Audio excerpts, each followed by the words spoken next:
Marcel, thank you so much for joining us today and for your willingness to be our first person. You have so much to share with us that I think we'll just jump right into it if you're okay with it. Absolutely. World War II began in September 1939 when Germany attacked Poland from the west, followed quickly by the Soviet Union attacking Poland from the east. Early in the war, you and your family lived under Russian occupation. Before we talk about that time, though, tell us a little bit about your family, your community, before the war began. Well, my father was an accountant working in the lumber factory, and he was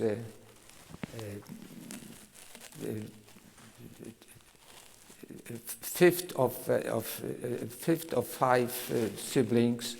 My mother was fourth of four siblings. They were born in 1904, and this was Drohobycz was under Austro-Hungarian and now it's Ukraine, the place that we live. It's now Ukraine. Ukraine, yeah. Ukraine. Drohobycz was a small town at that time, and about 60,000 people lived there.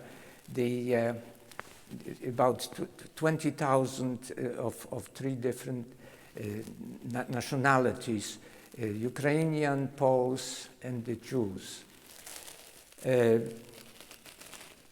Well, it was a town that people had their own schools. Well, actually, schools were Polish when I was there, but people had their churches, synagogues, churches, and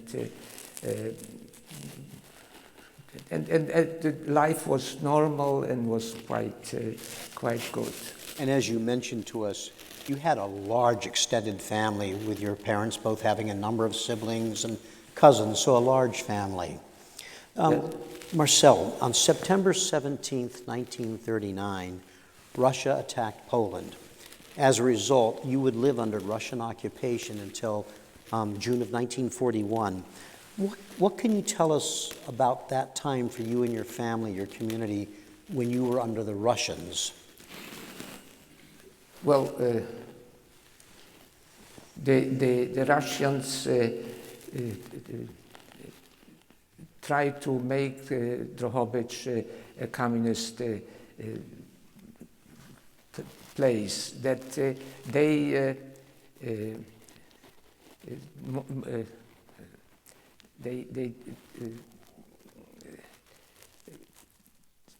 You were forced to go to a Russian I school? was well. I was only 5 years old, but I couldn't had to go to Russian kindergarten.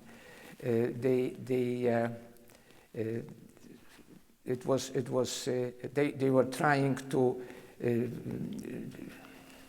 nationalize factories and big farms, and they wanted to make it as kolkhoz, but they were not very they didn't have any success. The Russians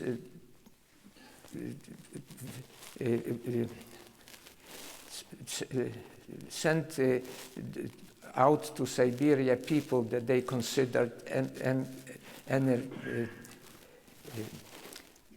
what they consider the bourgeoisie, right? Bourgeoisie, yeah. Right. Well, some people,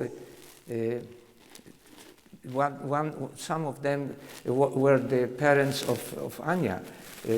Father was a doctor and mother was a lawyer, and they didn't want to accept the Russian papers, so they were sent to Siberia, where Anya was born. In Siberia? In Siberia. Luckily, her father was a doctor, and he delivered her. You Your birthday is May 1st, Marcel, right, which is a significant date in the communist world.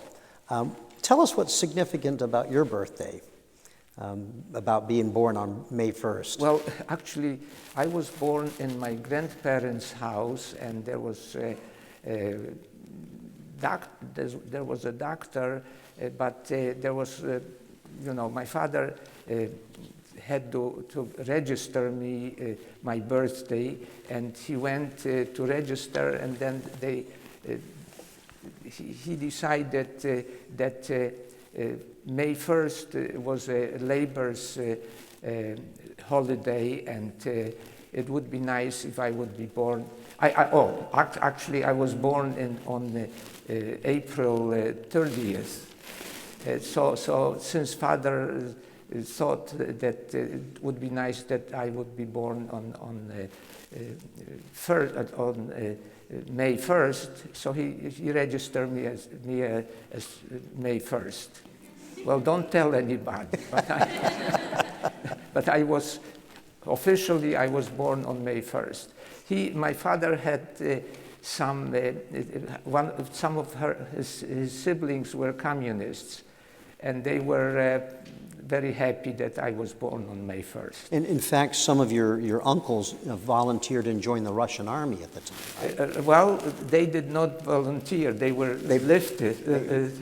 They were drafted. They were drafted to Russian army.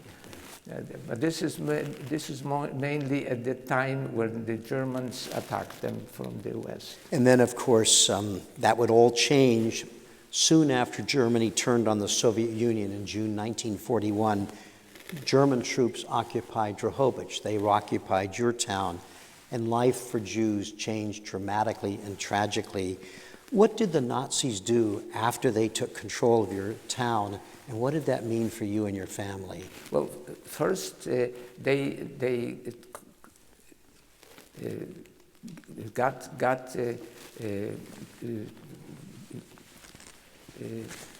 the Ukrainian nationalists contacted the Germans, and the Germans allowed them to do what they wanted to do with the Jews, with the Jewish houses.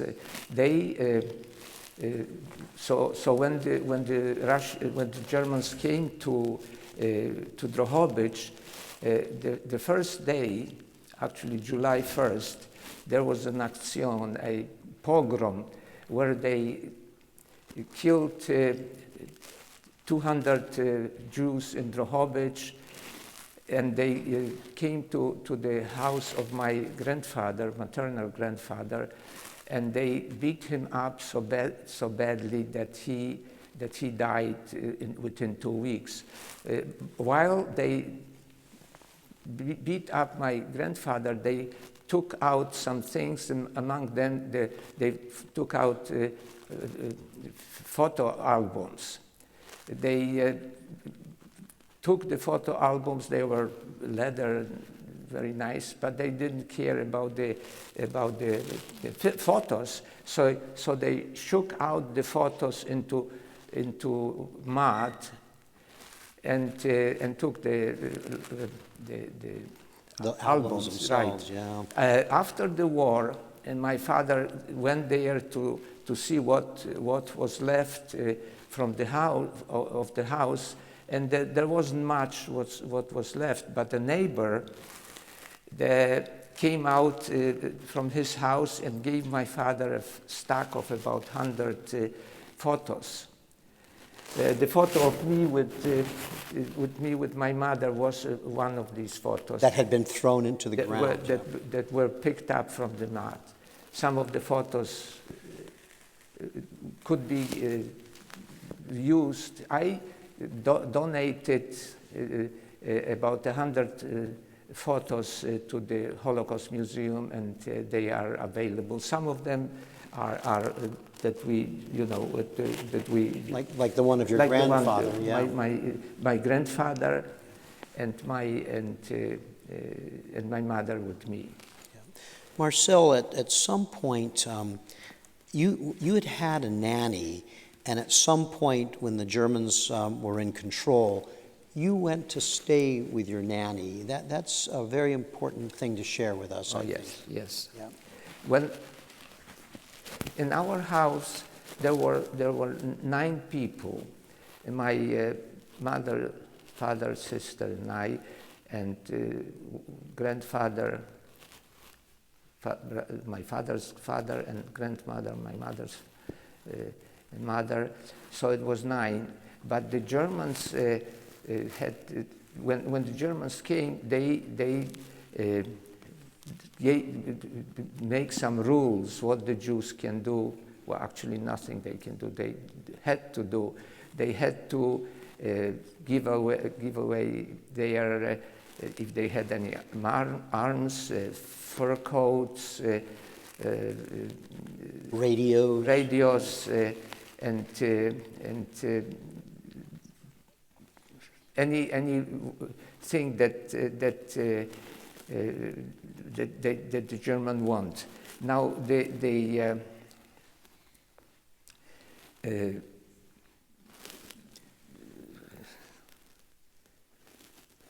You're going to tell us about your nanny after. Oh, okay. Yeah. So there was 9 people in our house, and the Germans also had rationing of food.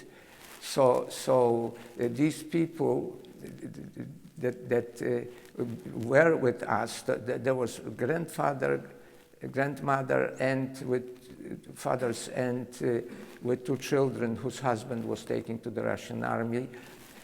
So father couldn't provide food for these people. So my nanny would come to our house quite often and brought some food and played with me. And one day she said to my mother, you know, I see that Marcel is looks very thin, and maybe I'll take him to my house and feed him up and then bring you back. So my mother agreed. So I went to Janya's house, and my sister was bored. She wanted to play with me, so she bothered my mother that she wants to get back. For me to get back home. So mother agreed. Mother took off her band with the armband with the Star of David. This was one of the things that the Germans had Jews to do. Another thing that the Germans had Jews to do, that the Christians were not allowed to help the Jews. Helping Jews was you can be killed for helping Jews.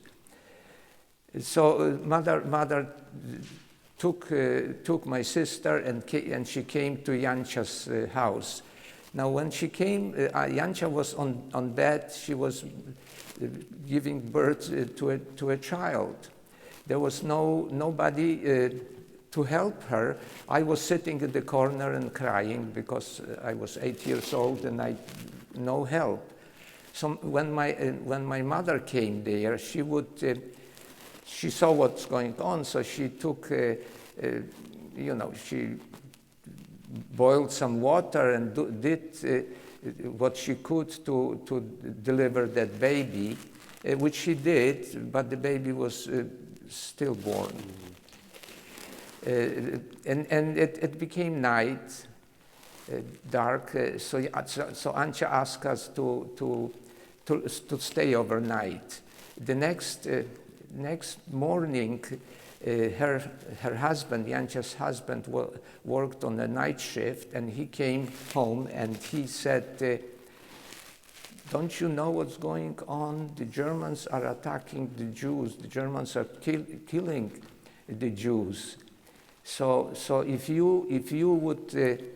they would come here and see you, we would all be killed."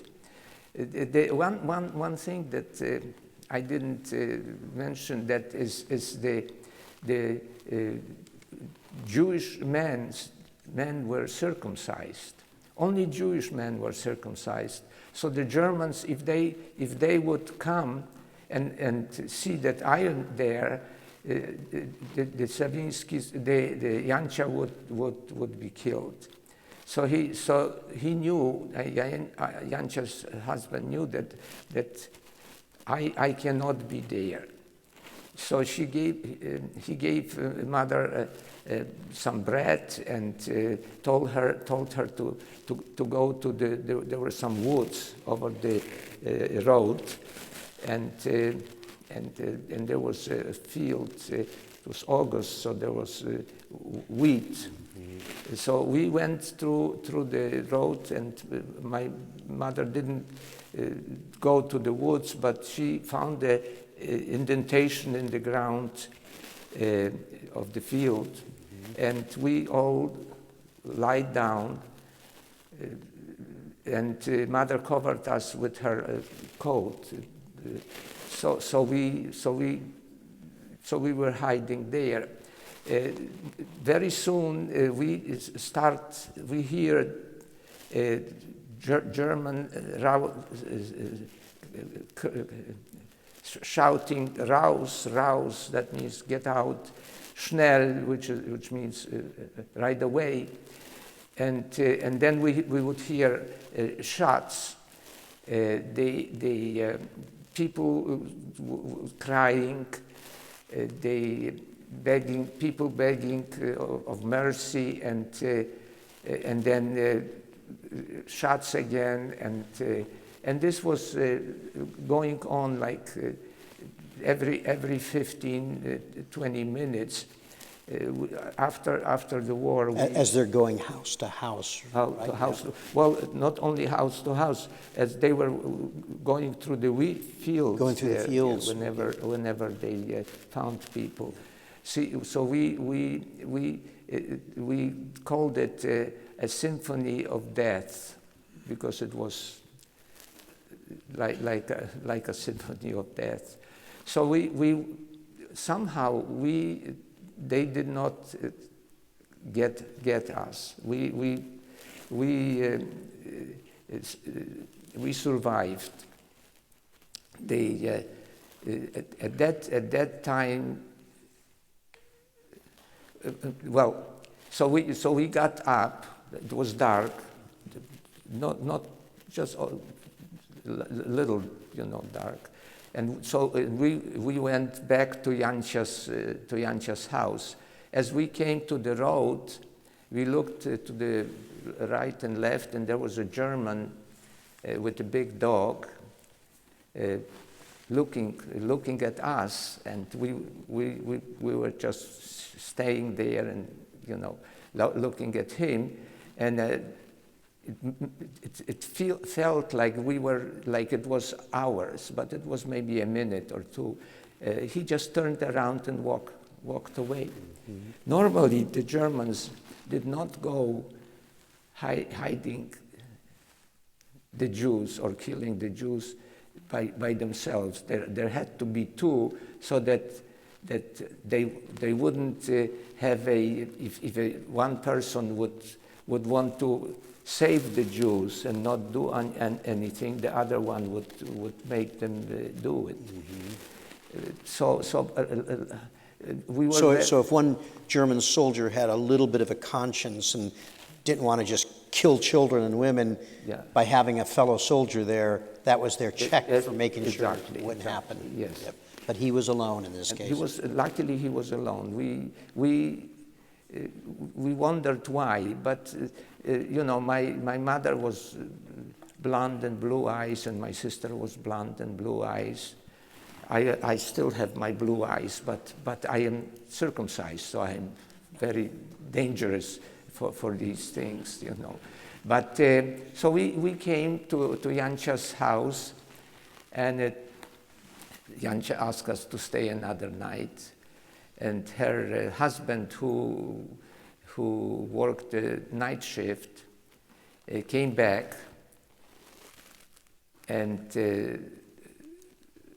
well, this was, I already talked that. So my father, next morning, my father came to get us up, to get us home. Father, when there were action and the Jewish men had a place that they could sleep and eat, and so father was there. Because of the work he had to do, working, right? yeah. In addition to armband, he also had some bad Arbeiter, an A for that he worked for the Germans. So father came and took us, and we walked to the house, to our house. And the door of our house was opened, and there was feather flying all over the house, and the house was empty. Everybody was gone. Everybody was gone. Later, after we settled a little, a neighbor told us that the Germans came by the house and passed the house, and a 14-year-old boy ran after them and said that there are some Jews in this house. So they came back and took all the people from the house. And you never saw them again? They were put to a Umschatzplatz, where they kept them for 2 or 3 days, and without food, without sanitary condition, terrible sanitary condition. They was put on the train and taken to a Belzec camp. There were 2 kinds of camps. There were killing camps and other camps that they would let you work, and like Auschwitz, where people were working very, very hard, and whenever new people came, the others, the first were killed, but the killing camps, the people were killed right away. So Belzec was one of the camps that killed right away. And that's where your grandparents went? And this is where my grandparents went. Grandparents and two grandchildren and 2 cousins. Marcel, there's so much I know you could tell us about every part of your whole story that you went through. I'm going to now ask you to tell us about being forced into the ghetto. The Germans created a ghetto in Drohobycz, and your family was forced to go into the ghetto. Yes. Tell us a little bit about that, and because we're going to move then to your father's decision to get you out of there. Yeah. Okay. The ghetto was opened in October of 1942. All the Jews had to live in the ghetto. It was people were crowded, terribly crowded. We got one room in an apartment, maybe 3 or 4, and there were in each room were families. So there was no the furniture were all gone already. So we all slept on a mattress. The situation was very, very bad because again rations and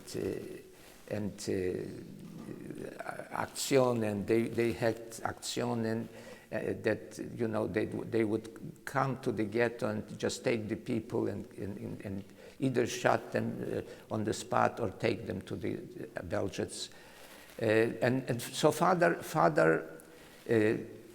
felt that the ghetto will be liquidated anytime soon. So he thought that we should get out of the ghetto. He prepared a place in the lumber factory where he worked for us to hide. So, and there was a Polish policeman, blue policeman. They would come to a place in the ghetto and take the men to the places where they would work. And Father bribed... So they were allowed out of the ghetto to go to the workplace. To workplace, but not by themselves. Right, they were guarded. Escorted, when they went, yeah. So Father bribed they called them the tramway, this guy, Polish policeman. It was easy to bribe him. Mm-hmm. So my father took me under his arm, and my mother wore a man's clothing and took my sister under her arm. We weighed very little. We didn't have problems with weights, I mean, otherwise. So Father, we came to the place where the lumber factory was, and Father put us behind some bushes. He loosened some parts of the fence, and he asked me to stay there after the bush, and he would take Mother and Irena, and then he would come to take me. Well, he says, "You are a man. You are the man, so you will stay here." So Father took... And you're 8 years old. 8 years old. 8 years old, yeah. So he took my mother and my sister and took them to the fence, but I was scared. I thought I heard stories that people would abandon children, and and I was just scared. So I got up and ran, screaming, "Daddy, Daddy!" And there was another policeman that found it. So Father just took the jacket out of his arms and gave it. I was not a man. I was a scared little boy. So we came there, and Father put us on a attic of a place that wood was drying for use. Mm-hmm. So we would Father would come in the middle of the night and brought some food. There was no steps, but we had a string.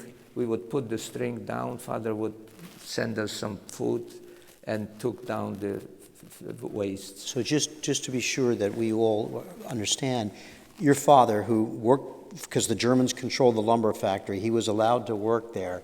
He found a hiding place for his wife and 2 children in that lumber factory. And there you were, hidden in there. And he couldn't work in the office. They built him. They needed him because he was real excellent, really important person.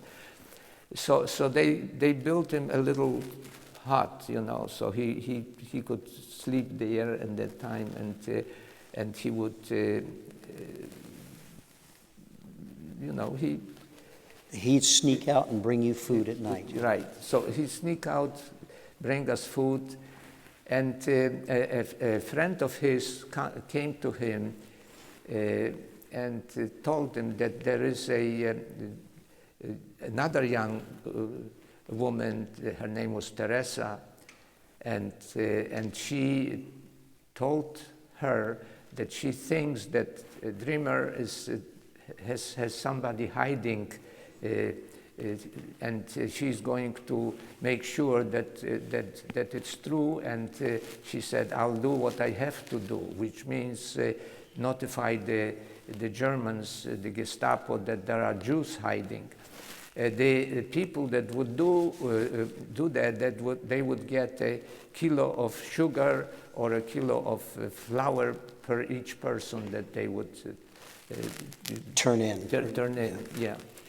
So father was very upset because what to do. So he talked to a good friend that was a doctor at the clinic in the lumber factory, mm-hmm. and he was educated in Vienna, perfect German, and that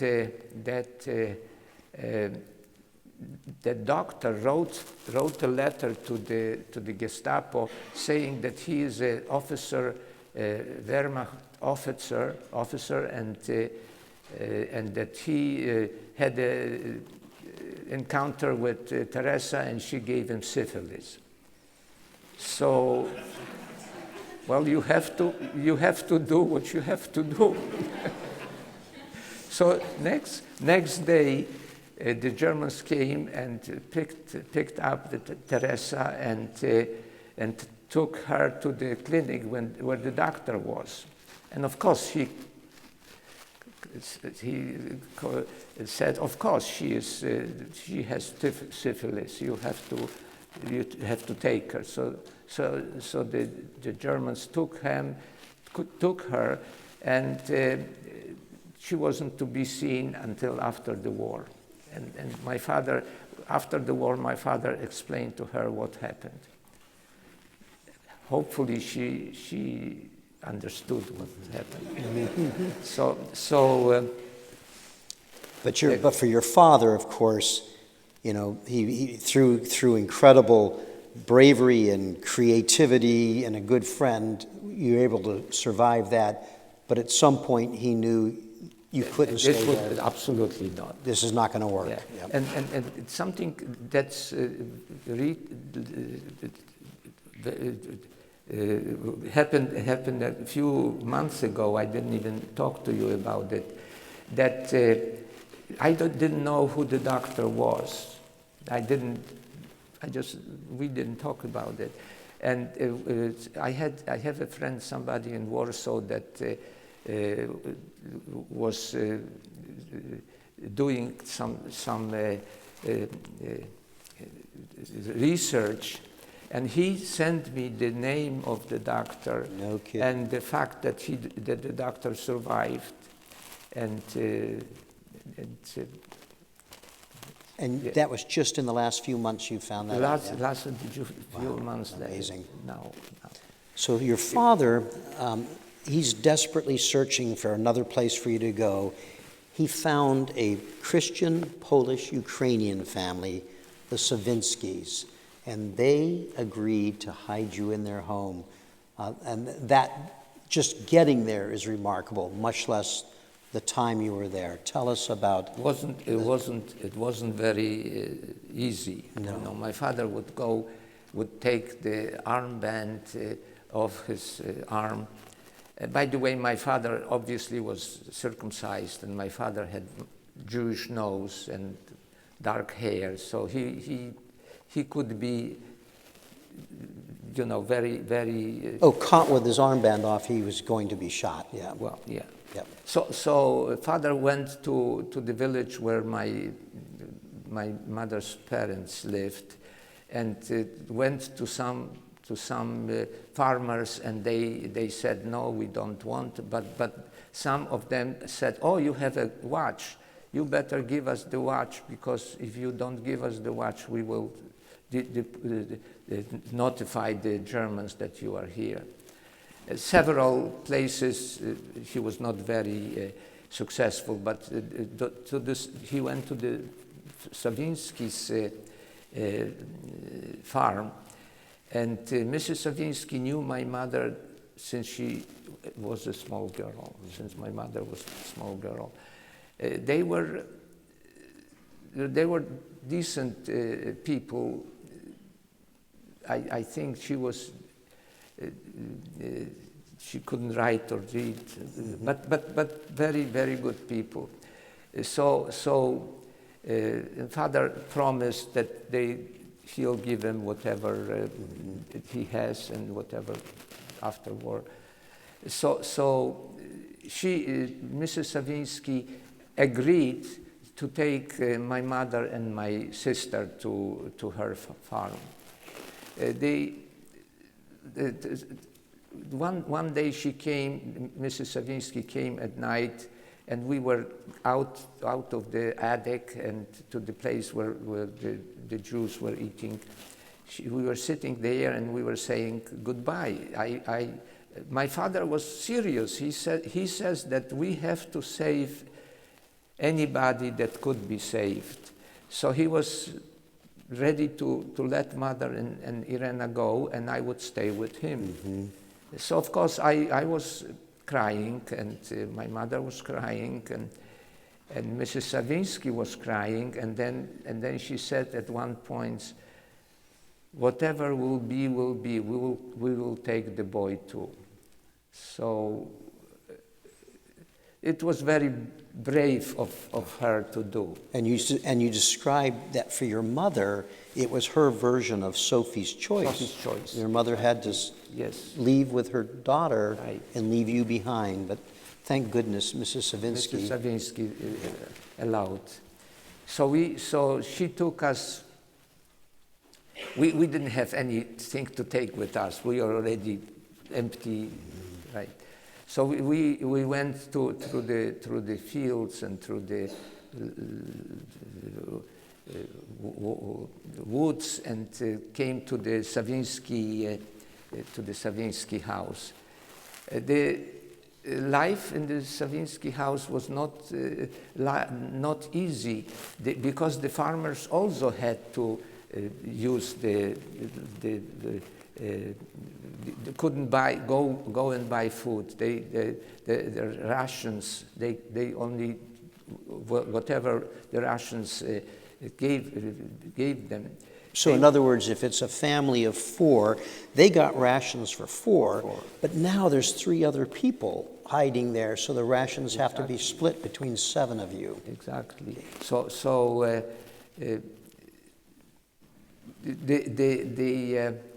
The youngest boy, Tadek, would go to a refinery, nearby refinery, with a big container and get the food from the scraps of the other where the workers work, not only the Jewish workers but the other workers. Mm-hmm. So he brought that food, well, the scraps, and we had the first choice. We could pick up what was edible. Now my uncle, the Abraham Gruber, was a butcher in that factory that he got. Still allowed to work for the Germans there. Yeah. Right. Yep. He also gave Tadek a piece of meat every once in a while. If the Germans would know that he is giving away meat, they would kill them. Being killed was absolutely nothing. But my uncle was a very brave man, and he did it. He did it. So we would bathe once a month.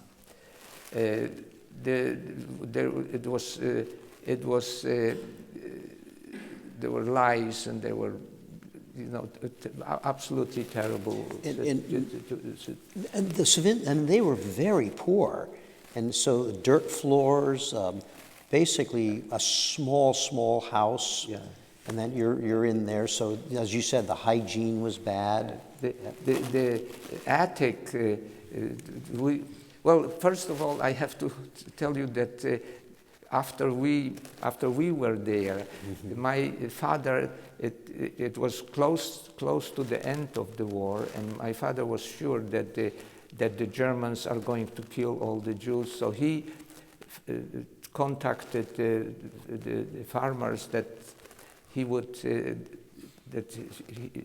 like to go there and hide. And then my uncle, also the butcher, he was a favorite of the Sawinskis because they were neighbors. So he also came and asked to be hidden there. And there was some people hiding in a family of the Sawinskis, but they didn't want to keep them any longer. So the Sawinskis take one. So there was 13 people hiding there in their little bit of home and their little bit of property. Yeah, we would change. One group would sit under the ground, and one group would sit on the attic. There was no chimney there. That's right. I mean, the attic is just a space. Space, right. Yep. But no chimney. The smoke would come to the attic, and we would lay there, and we were getting smoked. Yeah. I mean, you know. And then the others was a hole in the hole, and you have to hole in the ground, either lying down or sitting. No, you couldn't stretch your legs. We would only stretch our legs when the Brits or Americans would bomb the refinery that was there? The refinery. Yep. Right. We would come out because everybody was hiding. So bombs are falling, everybody's hiding. That's your chance to go out and just get out for a moment. Yep. Breath. And tell us what your sister said. When we first came there, we would be on the attic of the where the cows are. We looked out there, and there were a chicken running around, and my sister says, "Why couldn't I be the chicken? I could run around. I wouldn't have to hide." But this was not. Now the farmers also were not allowed to slaughter anything. They had to notify the Germans. The Germans were, everything had to be, but by their rules. So if they would want to slaughter a chicken or another animals, they would be. It was illegal. So. So the fact they had chickens, they just couldn't use them to feed you, right? Yeah. You, at one point, because there's so many of you hiding in there, the conditions are so hard, your sister became pretty ill, and of course you couldn't get medical care. Oh, no. And so tell us, you were worried your sister, your parents were worried your sister was going to die. Yeah, my parents were worried, and I was worried that she will. She got bleeding from her nose, and she was very, very sick. We were worrying how we are going to bury her, and luckily she survived. And she's a very smart engineer in Israel, and she has. 2 children and 6 grandchildren, all geniuses. So she survived, luckily. Yeah. Marcel, as you were describing, the British and the Americans were bombing, and the Russians are closing in. The Russians are getting there. Tell us about your liberation. There you are, 13 people hidden with the Sawinski family in this little tiny farmhouse. It was August the 6th, 1944. So we finally saw the Soviet soldiers walking in front of us, so we got out. We had to start from the beginning. We didn't have anything. Everything was gone. My father became a director of the factory. For the Russians, right? For the Russians, yep. And he was supporting the front. He would gave them wood because the front was a little to the west, but they still needed. So a colonel, Russian colonel, came to order some, and my father was sitting there barefoot. So he says, "What is a director doing barefoot here? That's not right to be." My father said, I just don't have any shoes, and we couldn't buy at that time any shoes. So they gave my father some shoes, and they also father asked for shoes for me. So I also got a pair of shoes. I wore these shoes, and I messed up my feet quite a bit, but we survived. But it wasn't so easy. The Russians called my father to the KGB, to the police, and they said, "You must have been collaborating with the Germans." In other words, the fact that you survived means you must have been collaborating. They said, "You and your family survived," and that's not very often that happened. Mm-hmm. So can you imagine, after all that terrible time, they would accuse him for being a survivor. But there were some Jews, other survivors, and they came and told the Russians that my father was a decent man and he never collaborated with the Germans. Marcel, tell us what kind of condition you were in at the wars when you were liberated. Well, when I got out, I was 10 years old. I did not go to school for a year. I should have been in the 3rd grade. I was in 0 grade. I couldn't walk because my muscles were atrophied. So badly. So badly. I couldn't talk loud because we didn't talk loud for the last year or so. So I had to. I started exercising, and the teacher. So they put me to the 2nd grade. I didn't write or read or anything, but I was 10 years old, so they put me to the 2nd grade. I managed somehow, and it was a Polish school. And then the Poles, most of the Polish people from Drohobycz left because Drohobycz became a Ukrainian republic.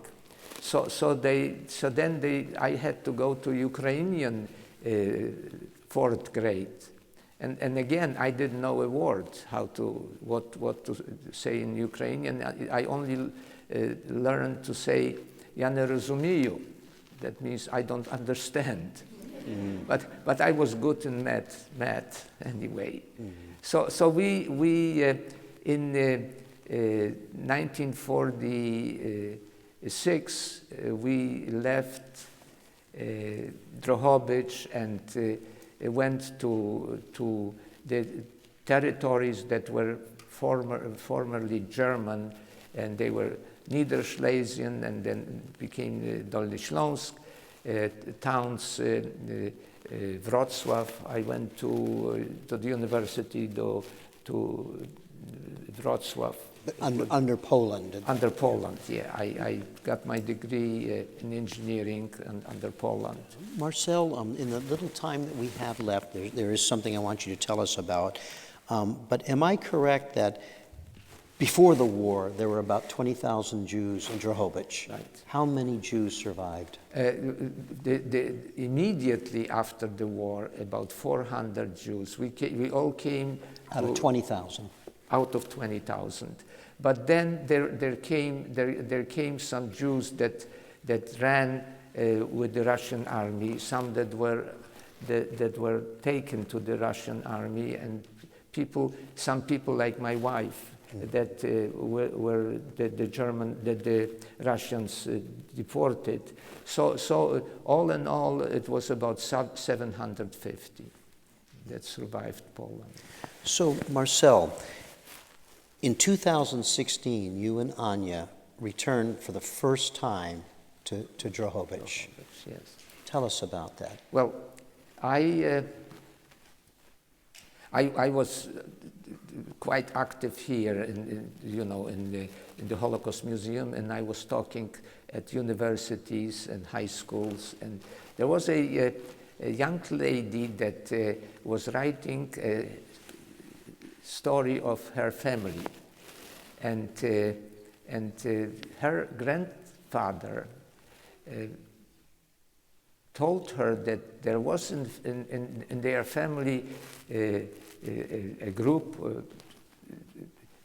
his grandparents were hiding some Jews, and there was the youngest Jew that survived there was a boy, and they gave her the name. So she wrote a letter to the Holocaust Museum, and she wrote a letter to the University of West Virginia. Of course, they sent it to me. So she found your name online, right? She found my name online, right? So I asked her if she has the photos of the Sawinskis, and she says, of course I have the photos. So the photos that you saw here, she sent, and they are also in the Holocaust Museum. Now, we found out that the Holocaust Museum got somebody sponsoring Ukrainian Holocaust survivors, not people that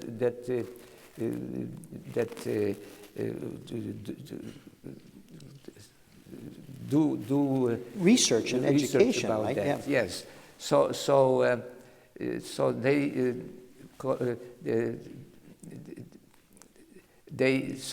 we asked her if she would like to come here, and she said yes, I would like to come, because she was working on her PhD and about family, and this was something very, very important for the for her PhD. So she came here last August, and she stayed here in the Holocaust Museum for two weeks.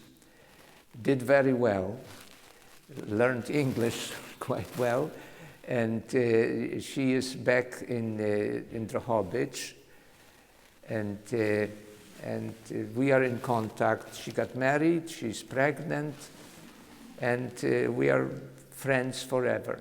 And oh, by the way, she connected the part of the Sawinskis that live in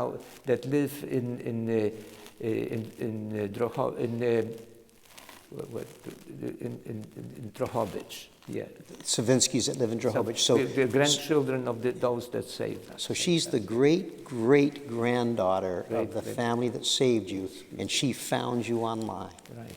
And came and stayed with you last year. When we were in Drohobycz, we would walk to places where people were killed, and where the train went to with my grandparents, and the most important place was when we went to Mrs. Sawinski's grave. I was crying like a baby, you know. And Marcel, I so wish we had another 2 or 3 hours. We don't. We have to close our program now. I'm going to turn back, however, to Marcel in just a moment to close our program. I want to thank all of you for being with us. Remind you that we'll have first-person programs each Wednesday and Thursday until August 8th. Our programs will be live streamed through the end of May, but all of our programs will be You can find them on the museum's YouTube channel because we film each of these programs. So if you can't come back this year, you can watch every program or some of them at your leisure if you want to do that. It's our tradition at First Person that our first person has the last word. And so I want to turn back to Marcel to close our program. Last word. I am talking to you and others who want to listen to me because there are people and organizations that claim that the Holocaust is a hoax, that it never happened, that the Jews made it up to get money from the Germans. I am a witness that it did happen. By listening to the stories of my childhood, you become witnesses too. Our good friend, the late Jarlene Schiff, said that we all have to fight the four evil eyes: intolerance, injustice, ignorance, and indifference. These are the roots of man's moral corruption that allowed Hitler and his master race helpers to come to power and torture and murder millions of people he considered undermentioned, not worth living, not only Jews, but people with disabilities, gypsies, homosexuals, and many other groups. Changing these behaviors is the path to preventing Holocaust and genocide in the future. And about indifference, I would like to read you what the Pastor Martin Niemöller said when he was liberated. First, they came for the socialist, and I did not speak out because I was not a socialist. Then they came for the trade unionist, and I did not speak out because I was not a trade unionist. Then they came for the Jews, and I did not speak out because I was not a Jew. Then they came for me, and there was no one left to speak for me. So, do we have time to answer any questions? Not formally. So what we're going to do is, because we don't have time for questions, we're going to invite anybody among you who would like to come up on stage afterwards, ask a question to Marcel, just shake his hand, say hello, give him a hug. We welcome that, or get a picture taken with him. So please feel free to come up on the stage via the steps, not jump up here, and visit with Marcel. So that's our formal program. Thank you all so much.